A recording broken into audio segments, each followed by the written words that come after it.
chant while eating, sleeping, or waking, day or night, in whatever you do. Yes, we can. We can chant silently as we're eating. Sleeping is more different, but we chant the mantra before we sleep.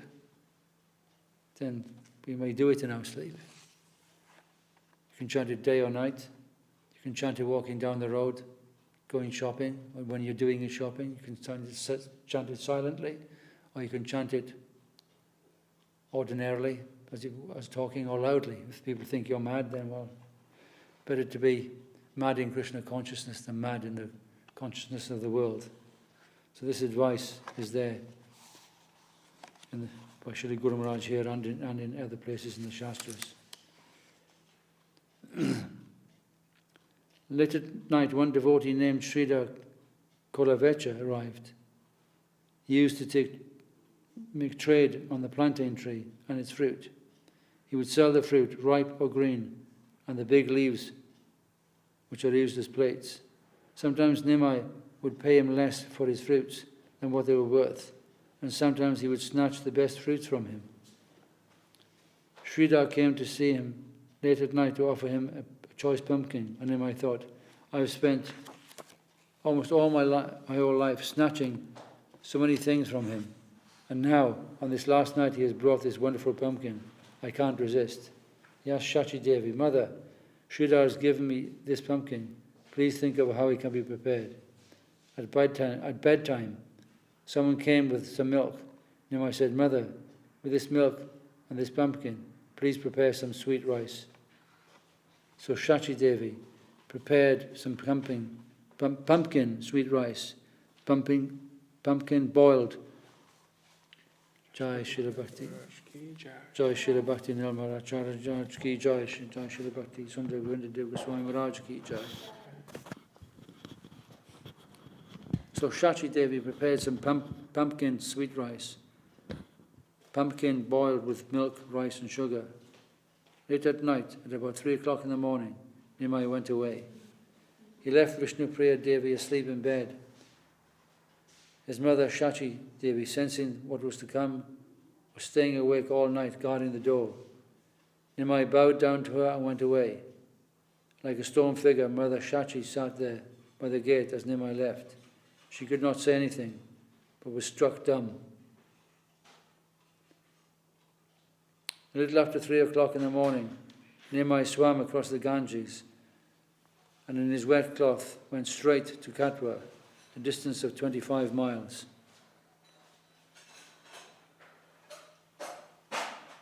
He reached there by 9 or 10 o'clock.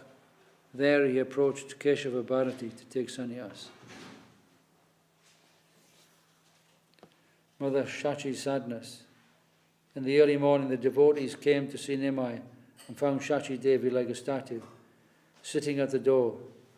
The door was open. Everything was empty. What's the matter, Shachi Devi? They asked.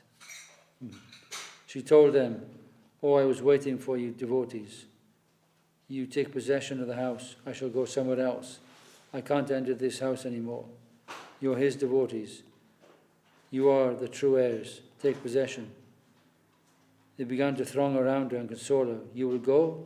What about the young wife he left? The girl is only 14 years old. Who will protect her? You can't shun the responsibility given to you.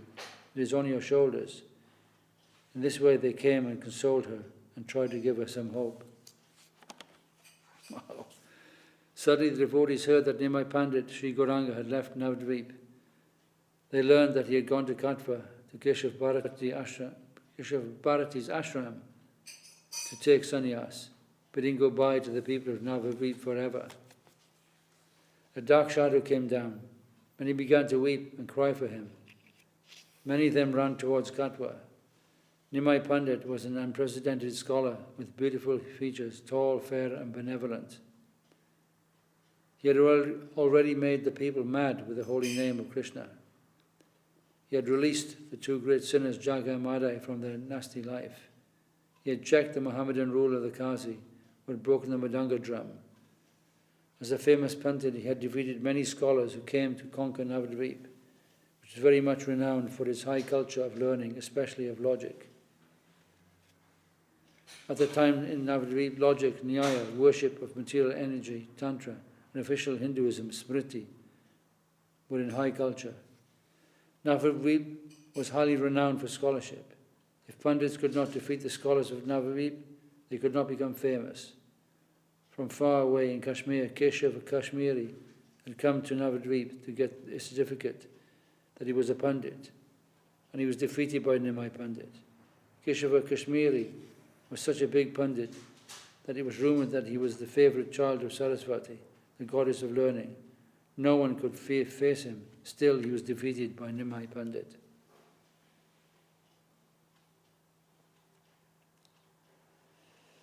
But Nimai Pandit left Navadvip forever and took sannyas, because the people of Navadvip could not appreciate him. He reached Katwa, where just on the banks of the Ganges there was a sannyasi, Keshava Bharati. Nimai went to him and asked him for sannyas. Keshava Bharati suddenly found that his ashram was full of lustre. At first it seemed as if the sun was rising before him. Then he saw that it was a bright person approaching. He rose from his seat. With strained eyes approached in wonder. What is this, he thought. Then he realized that the great devotee scholar Nimai Pandit had come.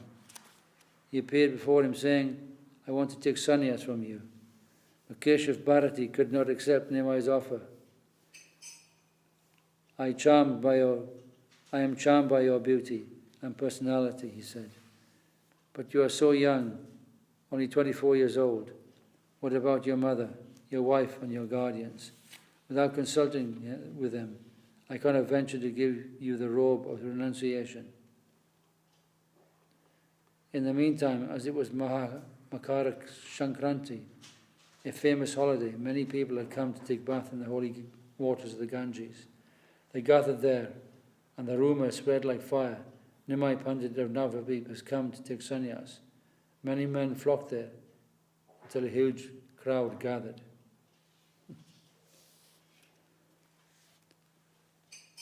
They all opposed Mahaprabhu sannyas. Some of them raised their voices in protest. You, Keshava Bharati, we won't allow you to give sannyas to this young man. He has his family, his mother and wife. We won't allow it. If you give sannyas to this charming, young, beautiful boy, we will break down your ashram immediately. It can't be. But Nimai Pandit kept pressing for sannyas. At last, Keshav Bharati asked him, so you are that Nimai Pandit about whom we have heard so much. Many big scholars came to conquer Navadvip, a famous seat of learning, and you have defeated them all. Are you that Nimai Pandit? Yes, said Nimai. Keshava Bharati told him, I can give you sannyas, but you must take the permission of your mother, otherwise I won't. I can't do it.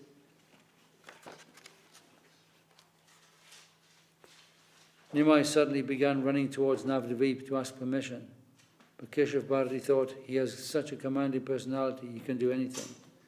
Nimai was called back. Keshav Bharati told him, with your most extraordinary personality, you can do anything. You will go there, charm your guardians, get permission and return. Nothing is impossible for you. The ordinary public was very much enraged, saying to Keshav Bharati, we can't allow you, Swamiji, to give sannyas to this young boy. It is impossible. If you do, then we shall smash your ashram. Sri Chaitanya Mahaprabhu began performing kirtan, chanting Hare Krishna and dancing madly. And the angry mob grew, sometimes creating a disturbance. In this way, the whole day passed with no decision. The night passed in Sankirtan, and the next day, Nimai's will prevailed, although there was still some opposition. It was out of affection they did this, because they couldn't bear him. But then they would lose something. When you take sannyas, then certain things change. The relationship changes. You can no longer do certain services, but you can do others more deeply.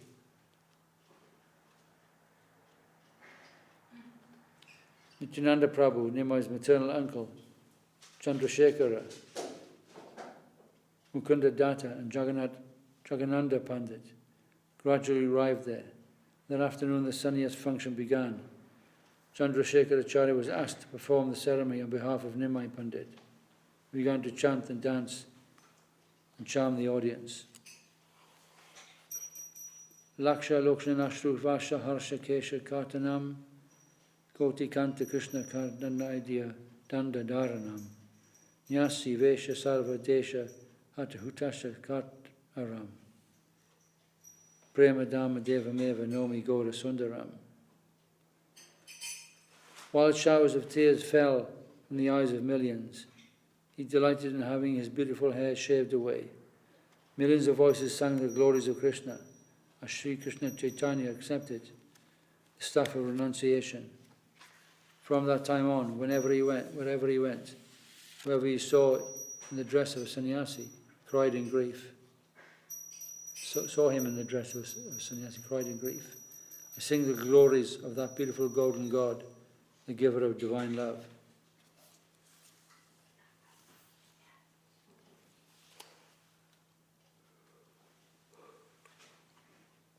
The scene was Katwa.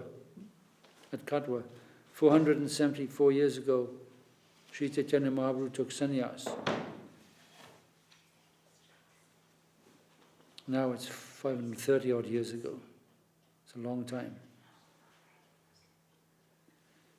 He was only 24 and had beautiful curling hair. A barber was asked to shave him and approached him, but then withdrew. The barber could not venture to touch Nimai's body. He began to cry, "How can I remove such beautiful hair from such a beautiful head?" And so many others were also crying aloud, "What a horrible thing is being done here.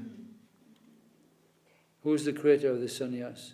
Who is so hard-hearted that he created the sannyas ashram, where one must give up all that is near and dear and go from door to door begging, leaving his own friends and relatives crying helplessly? What is this creation of the Supreme? Is it logical? Is it happy? Is it a happy thing? It is most cruel." Nimai Pandit was smiling. After the barber was ordered repeatedly, somehow he was forced to shave Nimai's head.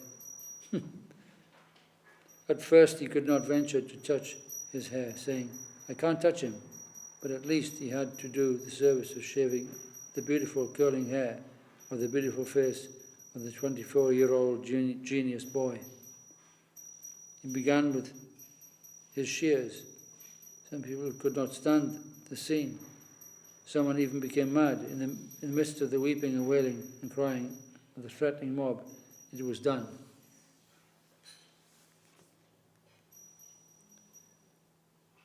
Nimai Pandit was senseless.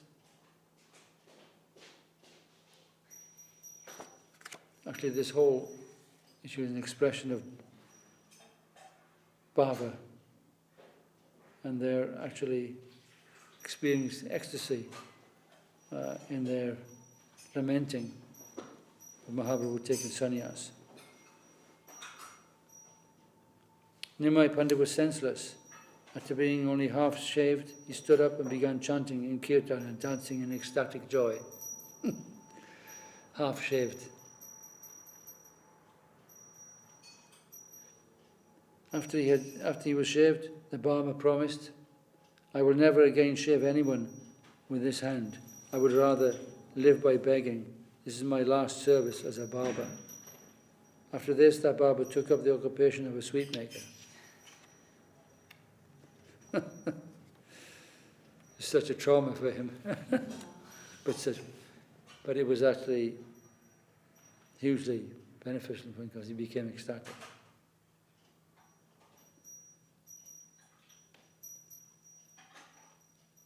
And the name of this sannyasi was not given in an ordinary way either. A most peculiar name came through Keshava Bharati, Krishna Chaitanya. None of the 10 names generally given to a sannyasis was given to Nimai Pandit. But the name that was given to him was Krishna Chaitanya. As soon as they heard that name, the mob began to cry, Sri Krishna Chaitanya Mahaprabhu Ki Jai. All glories to Sri Krishna Chaitanya. The father of Srinivasacharya was a class friend of Nimai Pandit.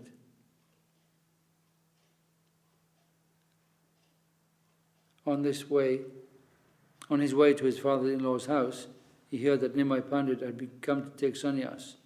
He ran there and seeing everything, he became dumb. He was devastated and went half mad. After that, nothing came from his mouth but Chaitanya. After he heard the name of Krishna Chaitanya, whatever anyone said to him, he would only say Chaitanya. He became mad. After that, his name became Chaitanya Das. His former name vanished, and everyone used to call him Chaitanya Das. He could not stand the scene of Nimai Pandit's sannyas. I'll just adjust myself.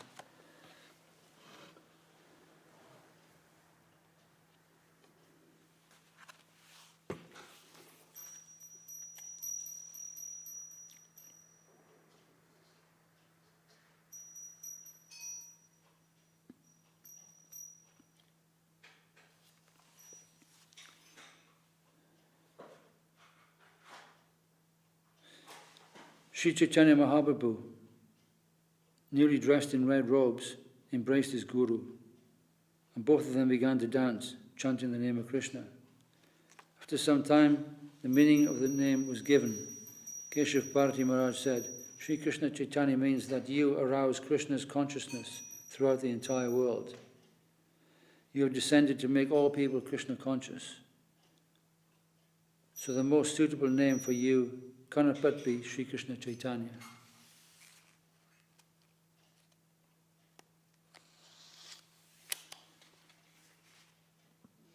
Mahaprabhu was very cheerful, thinking, I am going to relieve so many souls from their eternal misery and affliction. I have promised to deliver the whole world from this ocean of misery and take them to the nectarian world. And now I am going to accept that task. He was cheerful, but everyone round him was diving in the ocean of despair and sorrow.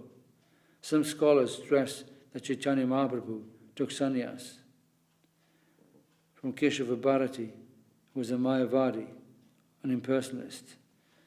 But although Keshava Bharati may have eternally showed himself in that way, it is seen that by coming in connection with Mahaprabhu, he became a devotee.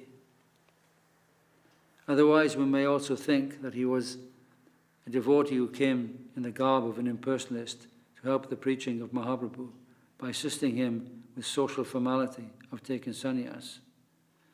At that time, all over India, Mayavadi sannyasis had greater recognition than Vaishnava sannyasis, and Keshava Bharati was already situated in that post. Mahaprabhu took the garb of a sannyasi from him for his own purpose, to help his preaching activity.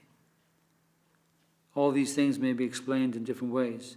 In any case, after Mahaprabhu took sannyas, Keshav Bharati began to sing and dance with Sri Chaitanya Mahaprabhu. He joined in Sankirtan and was immediately converted. Jayo. But also, the actual fire sacrifice itself was carried out by Chandrasekhar Acharya. We just learned that here, just reading. So to give this conception,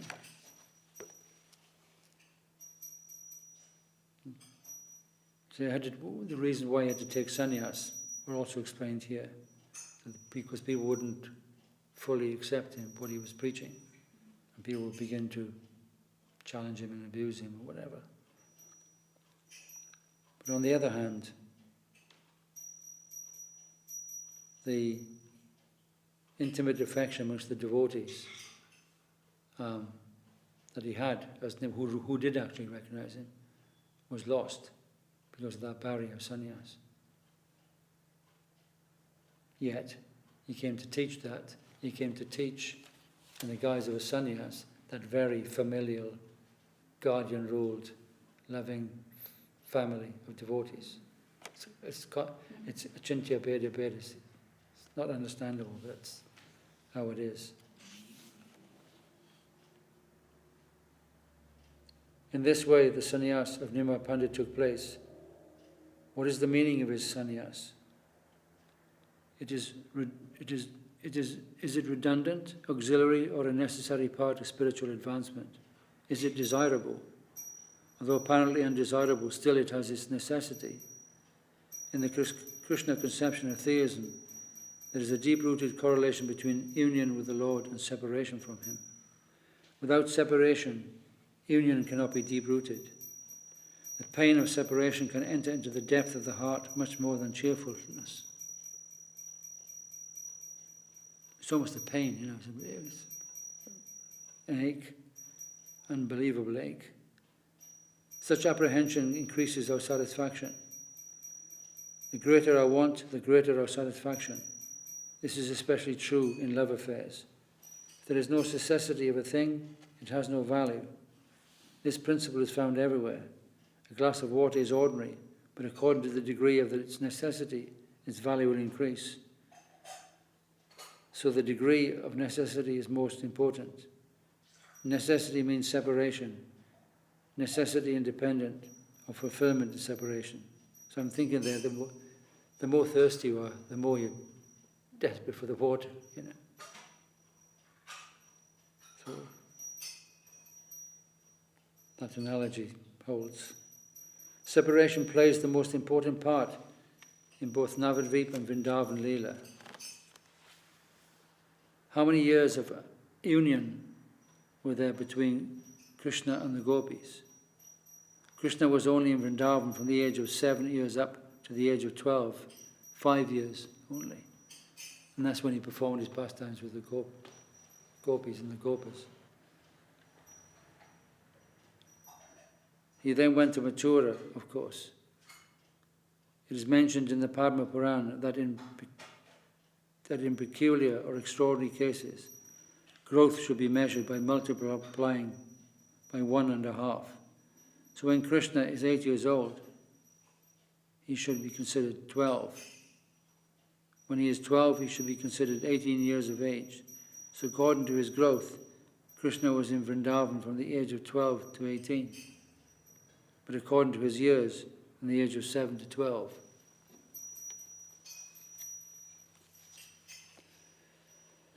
He stayed in Dwarka for a long time. Altogether, he lived there on this earth for 125 years.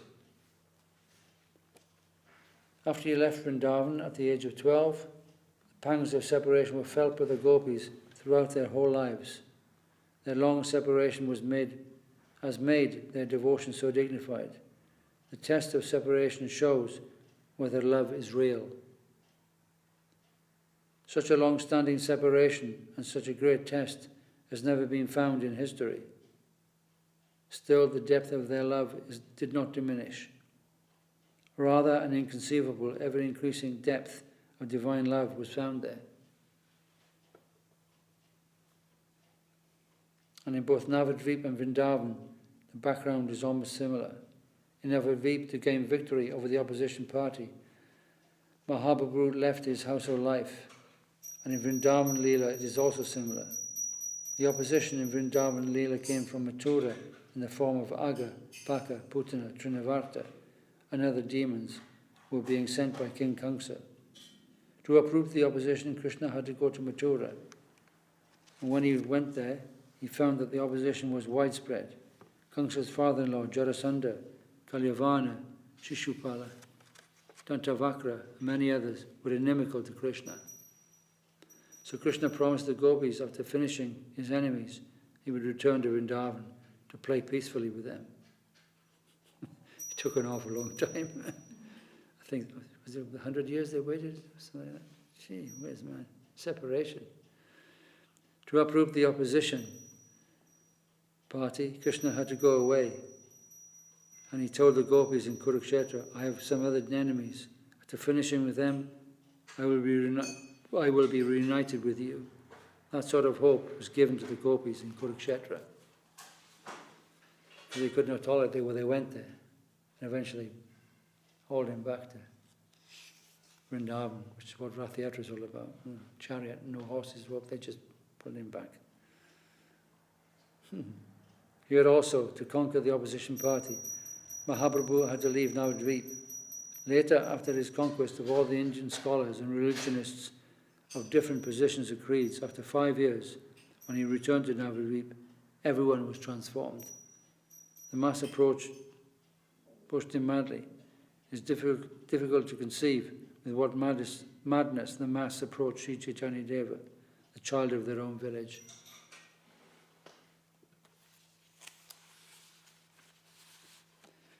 They crossed the Ganges. The whole Ganges, as far as it could be seen, was filled with human heads. They were running towards him from all directions in such a way that the jungles were cleared by human feet. For a few days, Sri Chaitanya Mahaprabhu stayed nearby in Vidyanagar and then went towards Vrindavan, singing the holy name of Krishna.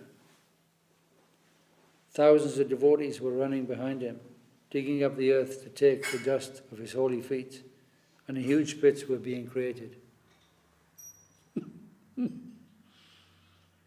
For about 18 years, Sri Chaitanya Mahaprabhu led a scholarly life as Nimai Pandit. After that, for about 6 years, he wandered through the length and breadth of India, including Vrindavan. The last 18 years of his life, he remained in Jagannath Puri continuously. For the first 6 years of his sannyas, he mixed with the general public. The last 12 years of his life, he almost retired from the whole human society and engaged himself deeply in tasting the union and separation of Radha Govinda, and many extraordinary symptoms of ecstasy which have never been experienced anywhere, nor even heard of, were expressed by him. Separation can produce such wonderful effects in the body and mind.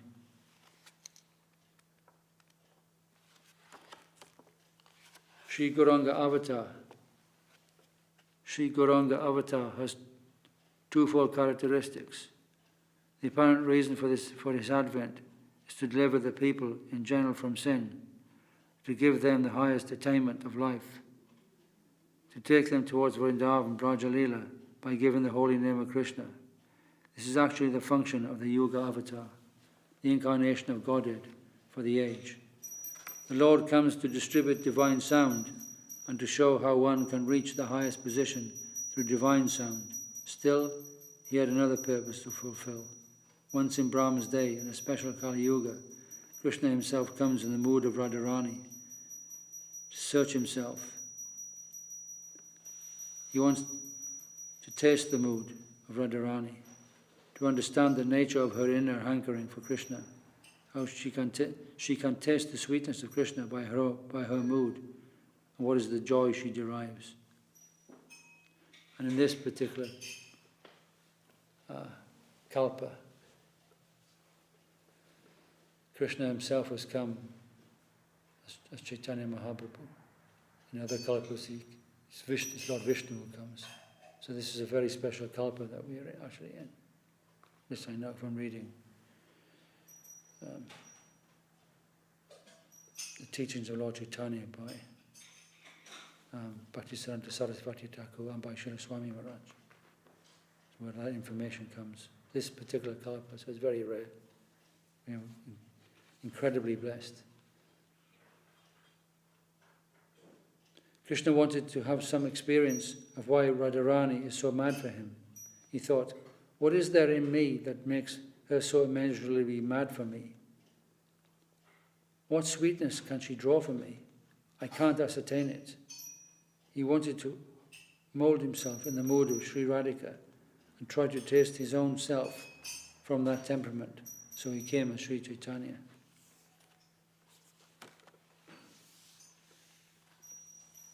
When he considered such an incarnation and proposed his idea to Srimati Radharani, we are told that Radharani on her part said, sometimes you will madly roll on the earth, taking my name, but I won't be able to tolerate it. I shall cover your body with my golden form. I won't allow you to roll on the earth. I shall cover you with my embrace. So it is said that by those who know the ontological aspect of Sri Chaitanya Dev, I offer my respects to Sri Chaitanya Mahaprabhu, whose mood and colour is Radharani, and whose inner self is Krishna, searching for himself, tasting himself, and trying to understand why Radharani is mad to taste him, and what sort of sweetness she finds in him. Radha Bhava Dyoti Suvalitam Nomi Krishna Swarupam.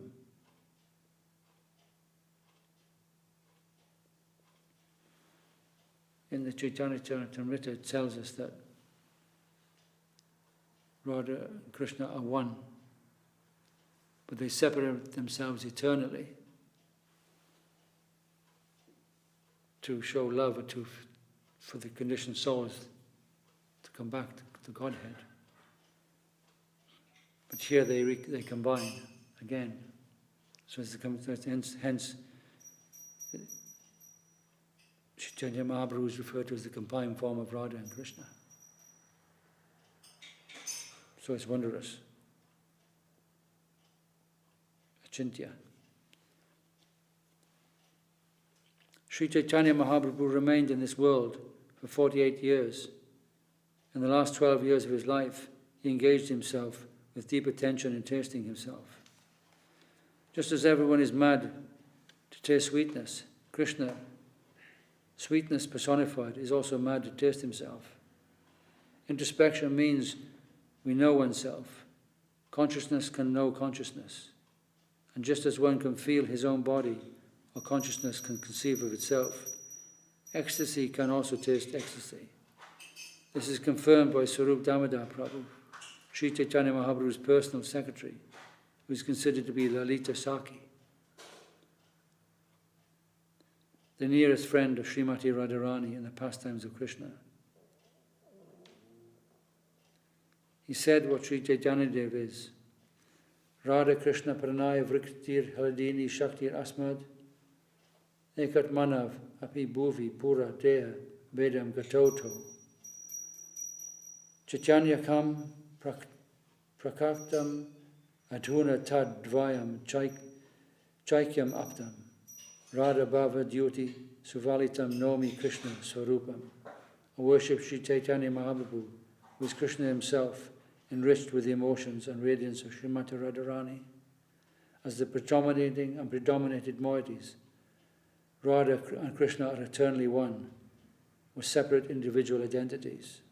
Now they have again united as Sri Krishna Chaitanya. This is inconceivable transformation of the Lord's internal pleasure-giving potency has arisen from the loving affairs of Radha and Krishna. So, that's very high, actually. One comment. In this verse, Swarup Damodar says that the pastimes of Radha and Krishna and those of Sri Chaitanya Mahaprabhu are parallel and eternal. Whether winter is first or summer follows, or summer is first and winter follows, is difficult to say. Similarly, in the eternal pastimes of the Lord, the movement is rolling in a circle. Therefore, Swarup Damodar says, whether Chaitanya Avatar is first and Krishna Avatar is next, or Krishna Avatar is first and Chaitanya Avatar is next, is difficult to say. Both are eternal, because their pastimes are going on eternally, right now, as we speak. There's no beginning, no end, they just exist. It's difficult for us to understand this in this Mayic world of time which has a beginning, passage and an end. It's difficult to conceive that. All the pastime, even Rama Leela, all the Leelas, they're going on eternally. They never stop. And who is Sri Radha? She's the development of the sweetness that springs from Krishna himself. That sweetness, in a developed form as Radha, springs up from within Krishna. Srimati Radharani is a particular potency coming out of Krishna himself, Hladini Shakti. So Radha and Krishna cannot be conceived of as separate entities. The two of them are one and the same. Still, we are told in that ancient times they divided into two. and then again both of them combine as Sri Chaitanya Mahaprabhu, whose lustre and mood is that of Srimati Radharani, and whose nature and reality within is Sri Krishna's. Fire and heat cannot be separated. Sun and light cannot exist separately. They are one and the same. The absolute truth is the absolute substance, Advaya Jnana. Sometimes Radha and Govinda show themselves as divided, and again they are united. When they are together, they are enjoying each other, and sometimes they experience painful separation without the possibility of union. That is their divine nature. Sri Rupa Goswami explains this as follows: Aher iva gatihi premnaha swabhava kutila bhavet ato heto ahetoscha yunor mana vadankchati. He says that just as a separate serpent naturally moves in a crooked way, in a zigzag way, the nature of love is naturally crooked, it is not straight. So the concerned parties quarrel, sometimes with cause and sometimes without cause, and separation comes. Separation is necessary for the transcendental pastimes of Radha and Krishna. And so we can understand those loving pastimes and become elevated to loving the Supreme Lord. They do it for our benefit, His play. That's one reason. But the higher reason is so He can experience, which was explained, taste that love that Srimati Radharani has for Him. There are 4 kinds of separation: Purva Raga, Mana, Prabhasa, and Prema Vaichitya. Purva Raga means before meeting. This is found when Radha and Govinda are not actually meeting. But somehow one has to come in a remote connection with the other's name, portrait, or something of that nature. When Radha hears Krishna's name or the sound of the flute, no real meeting is there, but there is some connection. The sound of Krishna's flute, a picture of Krishna or Krishna's name, may bring about Purva Raga. And Krishna may experience something similar by hearing the sound of Srimati Radharani's name. In this way, there are pangs of separation, but no actual meeting. The name is so sweet that he can't contain himself. She can't contain herself. When the holy name of Krishna enters within Srimati Radharani's ear, she becomes perturbed, thinking, is a name as sweet as this possible within this world? This is her reaction, and she experiences pain also. She feels, I can't meet him. A pang of separation comes within her heart. That is Purva Raga, the pain of separation that comes before meeting.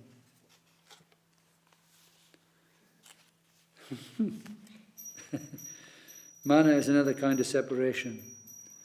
Mana means that when meeting, there is some difference between them in trifling matters. This is the very nature of love. Therefore, Srila Rupa Goswami says that love moves in a curved way like a serpent. It is not diseased, but this is the nature of the path of love. Sometimes with a trifling cause, or with no cause, a feeling comes that he is neglecting me, he wants to avoid me, and thereby Srimati Radharani thinks, I don't want his company. Although some percent appreciation is there, still for the time being, some opposing sentiments spring up from underground. A clash comes in the sentiments of the two, and one wants to avoid the company of the other.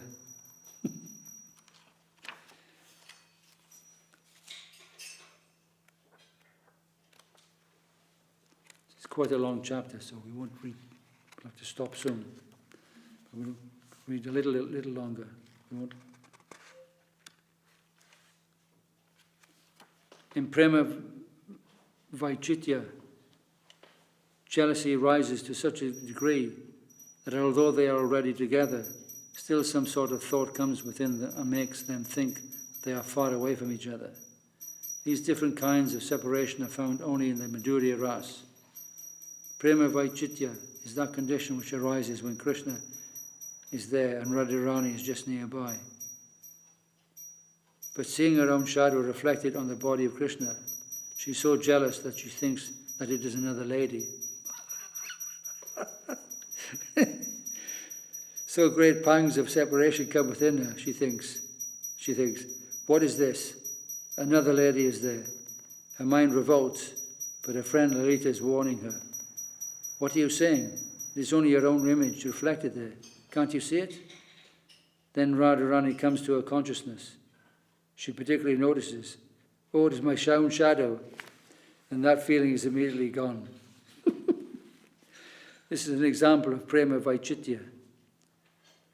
These are extremely high transcendental subjects, and although this is not to be discussed in details, this is the nature of divine love and union and separation. Both are interdependent, for one cannot stay without the other, and separation is created willingly to enhance union. Another kind of separation is called prabhasa. There are two types of prabhasa. One is when the separation is for a limited time. Another is when one has left the country for a far-off place, as when Krishna went to Mathura to attend to other duties. These are the four types of separation pangs between the lover and beloved. Of course, these transcendental topics are very high, and we should not indulge in them carelessly. For if we project mundane characteristics into the higher plane, our future realization will be harmed. Our mundane experience will tend to take us down, so we must proceed with caution. What we conceive of at present is not to be found in the plane of Krishna's pastimes. It is far higher plane of existence than the realm of our experience. Our vision is adulterated. We have only an unalloyed conception of the original thing.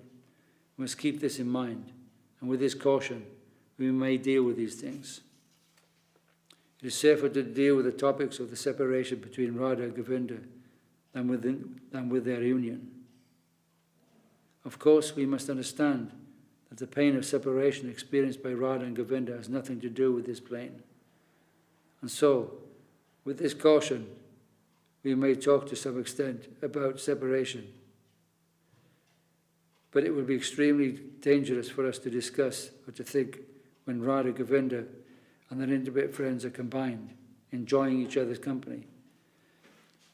Because if we deal with the pastimes of Radha and Krishna with any mundane conception, we will create great offense.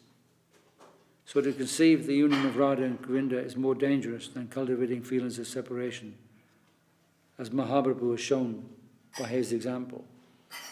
In separation from Krishna, Sri Chaitanya Mahaprabhu is thinking, I can't tolerate even my own life without Krishna, without his grace, without his company. I can't maintain my undesirable existence. This kind of mood helps us, but still we should not imitate it.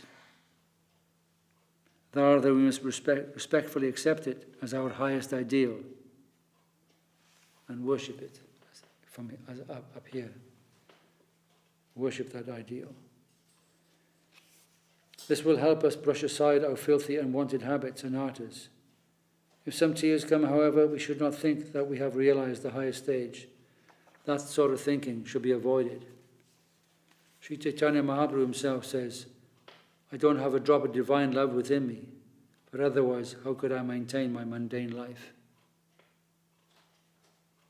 So Mahaprabhu expresses this. I don't know anything. I haven't got anything. My life is worthless. Jai Shri Shri Radha Giridharju Ki Jai. Jai Shri Shri Guru Gauranga Radha Giridharju Ki Jai. And Sri Chaitanya Mahaprabhu took sannyas so that the residents of Navadvip would be drawn into this high stage of separation through affection's force. His old mother Sachi Devi was crying hopelessly. His young wife Vishnu Priya Devi was helplessly passing her days. Mahaprabhu took sannyas to create excitement, piercing into the hearts of the people the divine love that he came to give. They thought, who was Nimai Pandit? What great benefit did he come to give us? that he left everything made them sympathetic towards him. And for all these reasons, the Lord went to take sannyas.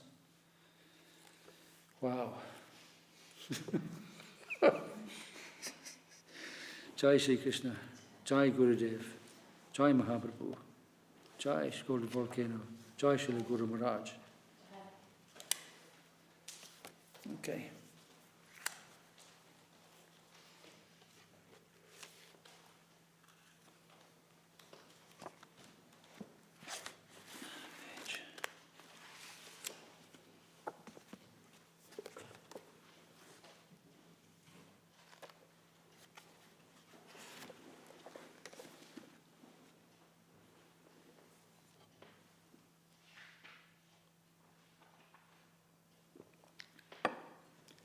Hare Raya Nama Krishna Jadavaya Namaha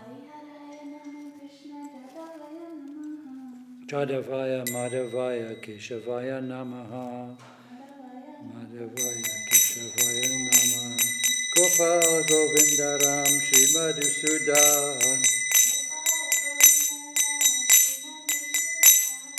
Giridhari Gopinath Madana Mohan Shri Chaitanya Nityananda Shri Advaita Chandra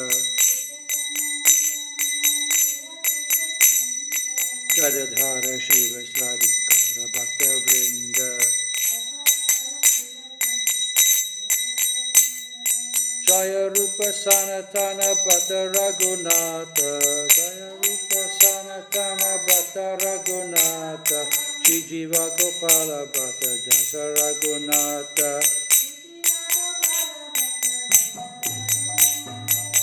Jai Goshai Kori Charana Bandhana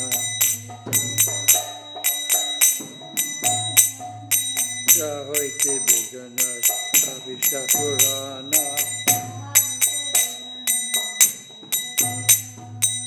Jai Goshai Chandra Muni Tandra Dasa Pansavara Padarin Pura Panchagrasa Kandera Charana Sebi Bhakta Sanibhasa Janame Janame Murti Abhilasha Jai Goshai Jabe Praje Kolabasa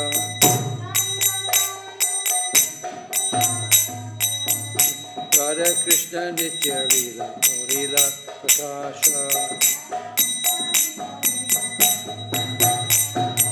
Ananda Bola Hari Bhaja Vrindavana Shri Guru Vaishnava Pada Chariya Mahana Shri Guru Vaishnava Pada Padma Koriyasha Guru Vaishnava Pada Yasha Harinama Sankirtane Kohen Rotam Dasa Hare Krishna Krishna Krishna Hare Hare Hare Rama Rama Rama Hare Hare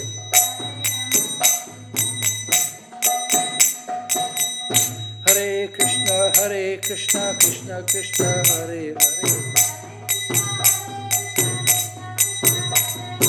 Hare Rama Rama Hare Rama Hare Hare Krishna Krishna Krishna Hare Hare